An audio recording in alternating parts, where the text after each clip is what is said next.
আসসালামু আলাইকুম। আজকে আমি একটা নাস্তার আইটেম বানিয়ে দেখাবো। এটা বড়রাও খেতে পারেন এবং ছোটরা তো অনেক পছন্দ করেন। এটা হলো ব্রেড চিকেন স্যান্ডউইচ, আবার সাথে ভেজিটেবলও দিচ্ছি। তাহলে আমি কিভাবে বানাই চলুন আমার সাথে, আমরা আগে বানানোটা দেখি।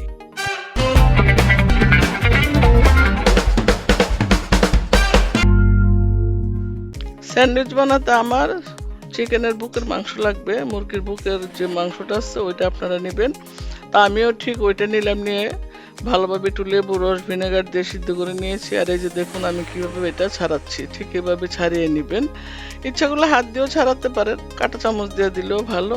তা আমি আবার একটু হাত ইউজ করলাম, কারণ এটা একদম গুঁড়া গুঁড়া করতে হবে আর কি, যাতে কুচি কুচি হয়ে যায়। আর আমি কিছু সবজিও দিয়েছি সাথে। এই যে গাজর দেখুন, আমি গাজরটা একদম ক্রাশ করে দিয়েছি। ইচ্ছা করলে আপনারা বটি দিয়ে ছুরি দিয়ে ফলে দিতে পারবেন, কিন্তু আমি একটু বেশি ক্রাশ করেছি, কারণ আমার নাতি নাতনি ওরা খাবে।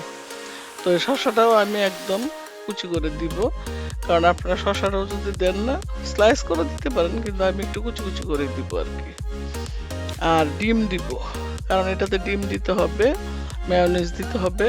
তারপরে একটু ভেজিটেবল দিবেন। শুধু ডিম মেয়োনিজ দিয়ে বানানো যায়, কিন্তু আমি একটু সবজি দিলাম, কারণ বাচ্চারা তো এমনি তো ভেজিটেবল খেতে চায় না। তো এই জন্য আমি এখানে একটু গাজর দিলাম, একটু শসা দিলাম, একটু ধনিয়া পাতা দিলাম।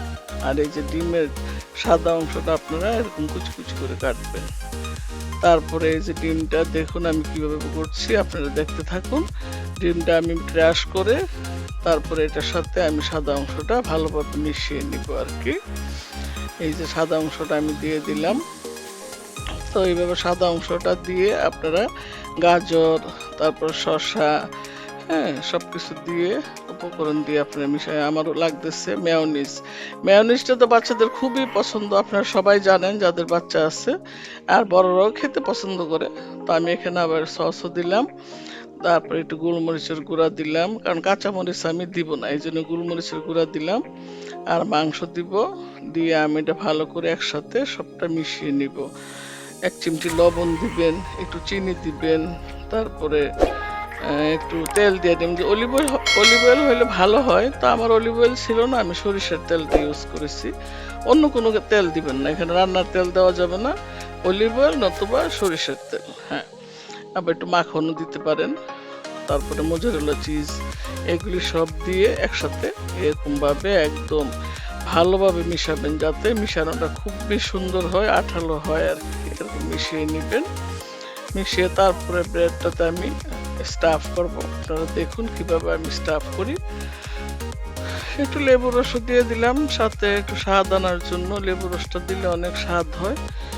আর একটু আমি মোজারেলা চিজ দিব আর কি, দিয়ে এটা আমি আর একটু টেস্ট করার জন্য। আর বাচ্চারা তো চিজ অনেক পছন্দ করে, আপনারা জানেনই। তো ওরকম ভাবে সব আপনার একসাথে এরকম দেখুন আমি এই যে মিশিয়ে নিয়েছি। এটা কিন্তু এমনি এমনি খাওয়া যায়। তো এই যে আমি একটু চিজ দিয়ে দিলাম, মোজারেলা চিজ। হ্যাঁ, চিজটা দিলে বাচ্চাদের মানে খুবই একটা আনন্দ পায় ওরা। চিজ খেতে কিন্তু ওরা অনেক পছন্দ করে। তার উপর আবার স্যান্ডউইচে খুবই মজাদার হয় এবং খুব মজা। আপনারা একবার হলে বানিয়ে খাবেন, এত টেস্টি হয়। আমরা তো খাওয়ার পরে মানে বানানোর সাথে সাথে খাওয়া মানে শেষ হয়ে গেছে। তো ওইরকম ভাবে একদম এটা ভালো করে ম্যারিনেট করে তারপরে যে দেখুন আমি একটু বাটার লাগিয়ে নিয়েছি। বাটার লাগিয়ে তারপরে আপনারা এটা স্টাফ করবেন। এভাবে একটু বড় ব্রেড হলে ভালো হয়। তো আমার ব্রেডের সাইজটা একটু ছোট ছিল, যেটা হাতের কাছে আমরা পাইলাম আর কি। আসলে আমাদের আশেপাশে ব্রেড পাওয়াটা একটু সমস্যা। তো আপনারা ভালো কোনো কনফেকশনারি থেকে আনিয়ে নেবেন ব্রেড যখনই স্যান্ডউইচ বানাবেন। আর ব্রেড এমন একটা জিনিস যে রাখাও যায় না বেশিক্ষণ বা বেশি দিন। তো এই যে দেখুন আমি 2টা বানালাম, বানিয়ে আমি মাঝখানে একটু আবার 3 গুণা করে কেটে নিব, যাতে দেখতে সুন্দর লাগে আর কি। এটা আপনার এভাবে সুন্দর করে আপনারা কাটবেন, কেটে একটা ডিশে সাজিয়ে পরিবেশন করবেন। একটু গাজরের ফুল কেটে, টমেটোর ফুল কেটে। মানে খাওয়ার আনন্দ যে দেখার যে আমাদের চোখের যে একটা খিদা আছে, এই খিদাটাও কিন্তু আমাদের নিবারণ হয়ে যায়। চোখেরও কিন্তু একটা ক্ষুধা আছে। যদি সাজানোটা সুন্দর হয় তাহলে কি হয়, খাবারটা একটু অসুন্দর হইলেও বেশ মজা লাগে, দেখতেও ভালো লাগে আর খেতেও অনেক টেস্ট লাগে। আর সুন্দর একটা খাবার পরিবেশন করলে টেবিলে অনেক ভালো লাগে। তো ঠিক আছে, আপনারা দেখতে থাকুন। আল্লাহ হাফেজ। আবার কোনো একটা রান্না নিয়ে আমি হাজির হয়ে যাব আপনাদের সামনে। আর আমার চ্যানেলটা অবশ্যই সাবস্ক্রাইব করবেন, নিয়মিত দেখবেন।